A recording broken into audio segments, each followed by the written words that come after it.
રાજકોટથી સમાચાર છે। રાજકોટમાં રફતારના રાક્ષસો બેફામ બન્યા છે। સ્પીડવેલ પાર્ટી પ્લોટ પાસે પટેલ ચોકમાં બની હતી ઘટના। 25 માર્ચના રોજ બપોરે 4 વાગ્યાની આજુબાજુ આ ઘટના બની હતી, જેના સીસીટીવી ફૂટેજ ફક્ત ન્યૂઝ કેપિટલ પાસે છે। ટેસ્ટ ડ્રાઈવ માટે રાખેલી સ્કોડા કારે બાઇક સવાર યુવક યુવતીને અડફેટે લીધા હતા। 25 માર્ચના રોજ બનેલી ઘટનાનો વિડીયો ન્યૂઝ કેપિટલ પાસે છે। સ્કોડાના શોરૂમનો કર્મચારી કાર ચલાવતો હોવાની શક્યતા છે। સ્કોડાના શોરૂમના વગદાર માલિકે ઘટનાને દબાવવા પ્રયાસ કર્યો હતો। ઘટનામાં દૈનિક ધોકિયા નામના યુવાન સાથે એક યુવતી ઇજાગ્રસ્ત થઈ હતી। યુવાનને પ્રથમ સિવિલ હોસ્પિટલમાં, બાદમાં જલારામ હોસ્પિટલમાં સારવાર અપાઈ। યુવતીને અન્ય ખાનગી હોસ્પિટલમાં દાખલ કરાઈ હતી। અકસ્માતને છુપાવવાના પ્રયાસ વચ્ચે ઘટનાના મૂળ સુધી પહોંચ્યું છે ન્યૂઝ કેપિટલ। તો આ ઘટના જે સર્જાઈ હતી, જેમાં અકસ્માત, અહીંયા CCTV footage exclusive news capital ઉપર તમે જોઈ શકો છો। અકસ્માત બાદ જે કાર છે એમાંથી એક વ્યક્તિ બહાર નીકળે છે અને ત્યાં જાય છે, પછી ફરી એકવાર ત્યાંથી ભાગવાનો એ પ્રયાસ કરી રહ્યો છે। એક્સક્લુઝિવ સીસીટીવી ફૂટેજ છે। સ્કોડાના આ સીસીટીવી શોરૂમમાંથી ગાડી લાવવામાં આવી એવી વિગતો પ્રાપ્ત થઈ રહી છે। આ ઘટનામાં દૈનિક ધોકિયા નામના યુવાન સાથે એક યુવતી પણ ઇજાગ્રસ્ત થઈ હતી। 25 માર્ચના રોજ બપોરે 4 વાગ્યાની આજુબાજુ આ ઘટના સર્જાઈ હતી, જેના એક્સક્લુઝિવ ફૂટેજ ફક્ત અને ફક્ત ન્યૂઝ કેપિટલની પાસે છે। તો સ્કોડા શોરૂમનો કર્મચારી આ કાર ચલાવતો હોવાની શક્યતા છે।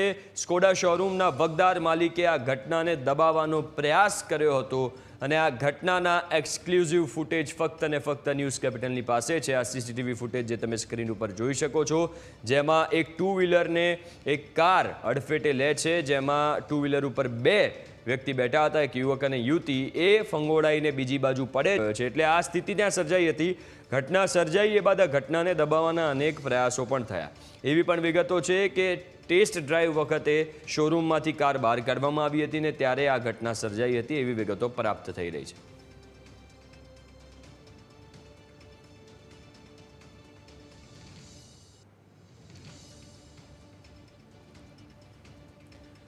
તો એક્સક્લુઝિવ ફૂટેજ તમે જોઈ શકો છો। આ ઘટનામાં દૈનિક ધોકિયા નામના યુવાન સાથે એક યુવતી ઇજાગ્રસ્ત થઈ હતી। યુવાનને પહેલા હોસ્પિટલમાં, સિવિલ હોસ્પિટલમાં દાખલ કરાયો, પછી એ બાદ જલારામ હોસ્પિટલમાં ટ્રાન્સફર કરાયો હતો, ત્યાં સારવાર અપાઈ હતી અને યુવતીને એક ખાનગી હોસ્પિટલમાં દાખલ કરાઈ હતી।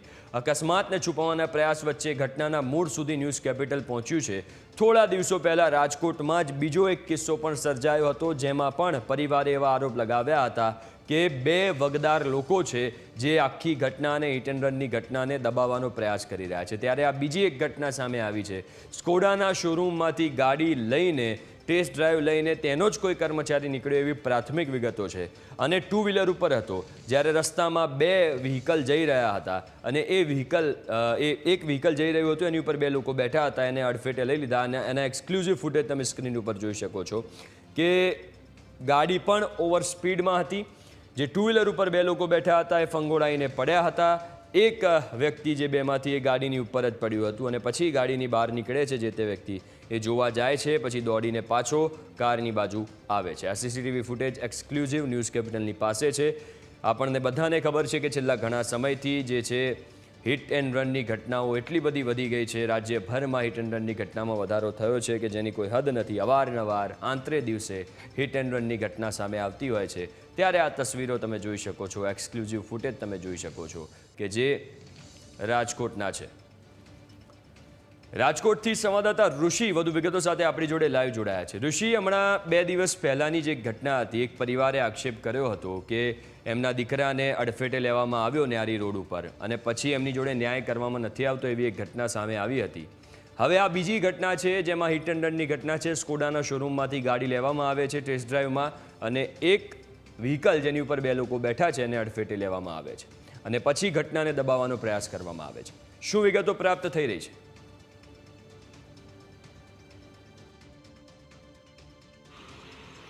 25 માર્ચે આ ઘટના બની હતી અને એ ઘટનાને દબાવવાનો પૂરેપૂરો પ્રયાસ કરવામાં આવી રહ્યો છે આ સ્કોડાના શોરૂમના માલિક દ્વારા। હું તમને સમગ્ર ઘટનાની વાત કરવામાં આવું તો 25 તારીખે 4 કલાકે પટેલ ચોક ખાતે આ ઘટના બની હતી અને આ ઘટનામાં એક યુવક અને એક યુવતી, હું તમને એ ઘટના સ્થળના દ્રશ્ય બતાવી માંગીશ। અહીંથી આ યુવક અને યુવતી જે ટર્ન લઈ રહ્યા હતા અને સ્કોડા કાર માલિક એટલે કે જે અંદર બેઠો હતો એ વ્યક્તિ પૂરપાટ ઝડપે આ કપલને જે ફંગોળે તો ખરા, પરંતુ તાત્કાલિક તેમના માલિકોને તે ફોન કરીને આ જે ડ્રાઈવર છે તે બોલાવી લે છે. ઓમ રેસ્ટોરન્ટ પાસેની આ ઘટના છે, સ્પીડવેલ પાર્ટી પ્લોટ ચોક પાસે. એટલે કે આ એ જ તાલુકા પોલીસ સ્ટેશન છે જેની ઉપર આરોપ લાગ્યો હતો કે તેના પોલીસ કર્મીઓએ, અધિકારીઓએ ડ્રાઈવરને બદલી નાખ્યો. ફરીથી એ જ વિસ્તારની બીજી ઘટના સામે આવી છે.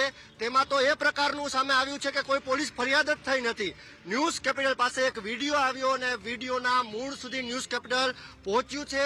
હાલ જે ઘટનાના સીસીટીવી છે તે એક્સક્લુઝિવ સીસીટીવી છે જે ન્યૂઝ કેપિટલ શોધી લાવ્યું છે અને આ સમગ્ર ઘટનાને ગુજરાતની જનતા સમક્ષ આપણે બતાવી રહ્યા છીએ કે રફતારના રાજકુમારો, રફતારના રાક્ષસો જે રીતે સમગ્ર ગુજરાતમાં બેફામ બન્યા છે, રાજકોટમાં પણ આ જ પ્રકારની પરિસ્થિતિ છે. પરંતુ ક્યાંક ને ક્યાંક પૈસાના જોરે આ તમામ રાક્ષસો છૂટી જાય છે. સ્કોડા કારનો ડ્રાઈવર છે તે અકસ્માત સર્જે છે અને જે યુવકનું અકસ્માત થાય છે તેને સૌથી પહેલા સિવિલ હોસ્પિટલમાં દાખલ કરવામાં આવે છે અને 2 દિવસ બાદ રાજકોટની જલારામ હોસ્પિટલમાં દાખલ કરવામાં આવે છે. જલારામ હોસ્પિટલના આઈસીયુમાં 3જા માળે અત્યારે આ યુવક દાખલ છે અને યુવતીને અન્ય ખાનગી હોસ્પિટલમાં દાખલ કરવામાં આવી છે. જોવાની વાત એ છે, ન્યૂઝ કેપિટલ પહોંચ્યું જલારામ હોસ્પિટલમાં 3જા માળે.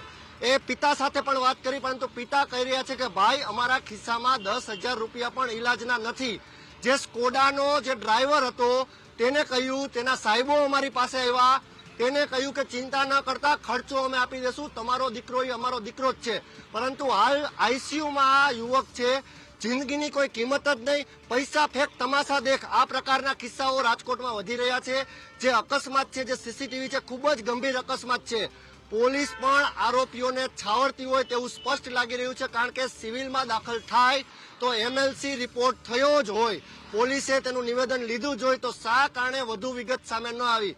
પિતા એમ કહે મારે ફરિયાદ નથી કરવી, તો શું પોલીસને આ ગંભીરતા નથી દેખાતી? પોલીસ ધારે તો પોતે ફરિયાદી બનીને ગુનો દાખલ કરી શકે છે, પરંતુ ટેસ્ટ ડ્રાઈવ માટેની આ સ્કોડા કાર હતી અને તેના ડ્રાઈવરે આ ગંભીર અકસ્માત સર્જો. 25 માર્ચના રોજ અકસ્માત સર્જ્યા બાદ ઘટનાને દબાવવાનો પૂરેપૂરો પ્રયાસ જે સ્કોડાના શોરૂમ છે તેના માલિકો દ્વારા કરવામાં આવ્યો. મીડિયા સુધી ન પહોંચે મેટર, તે માટે થઈને પણ અનેક પ્રયાસો કરવામાં આવ્યા.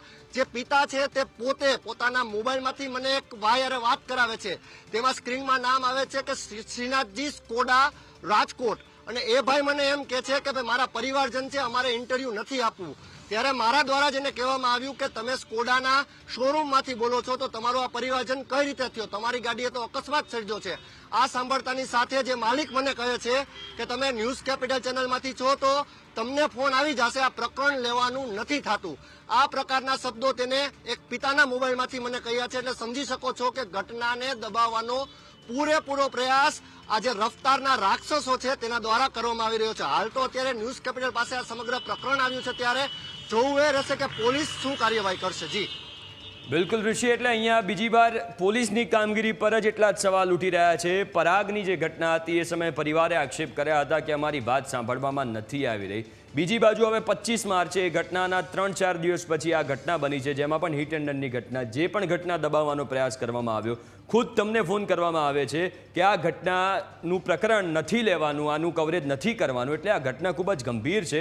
એ જે તે વ્યક્તિ જેણે ફોન કર્યો એની સામે પણ કાર્યવાહી થવી જોઈએ. અને આ પોલીસની કામગીરીની સામે અહીંયા ઋષિ ખૂબ જ સવાલ ઉઠી રહ્યા છે, ખાસ કરીને તાલુકા પોલીસની કામગીરીની સામે.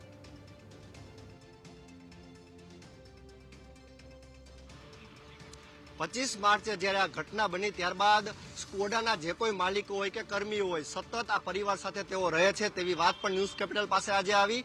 અને ન્યૂઝ કેપિટલે ઘટનાના મૂળ સુધી પહોંચવાનો પ્રયત્ન કર્યો. એટલે કે જલારામ હોસ્પિટલના 3જા માળે મારા કેમેરામેન સાથે હું ત્યાં પહોંચ્યો હતો અને એના પિતા સાથે વાત કરી હતી. પિતાએ તેના મોબાઈલમાંથી જ મારી સાથે એ વ્યક્તિ સાથે વાત કરાવી કે અમારે આ ઘટના લેવી નથી, અમારે કોઈ ઇન્ટરવ્યુ નથી આપવું. સ્વાભાવિક છે, એક નાનો પિતા છે, એટલે કે ગરીબ માણસ છે, તેને પોતાના પુત્રના ઈલાજ માટે પૈસાની જરૂર હશે. તેની પહેલી પ્રાથમિકતા એ જ હશે કે કોઈ પણ ભોગે મારો પુત્ર સારા ડોક્ટર પાસે ઈલાજ કરાવે અને તે બચી જાય. માટે તેઓ આ વગવાળા એટલે કે નબીરાઓની વાતમાં આવી ગયા અને અત્યારે હાલ તમામ ખર્ચો આ નબીરાઓ આપી રહ્યા છે. એટલે કે તેના પુત્રને બચાવવાનો પ્રયત્ન કરી રહ્યા છે. હું તમને ઘટના સ્થળના આ દ્રશ્ય બતાવીશ. આ એ જ સ્થળ છે જ્યાં સ્કોડા પૂરપાટ ઝડપે આવી હતી અને યુવક અને યુવતીને બેફામ રીતે ફંગોળ્યા હતા.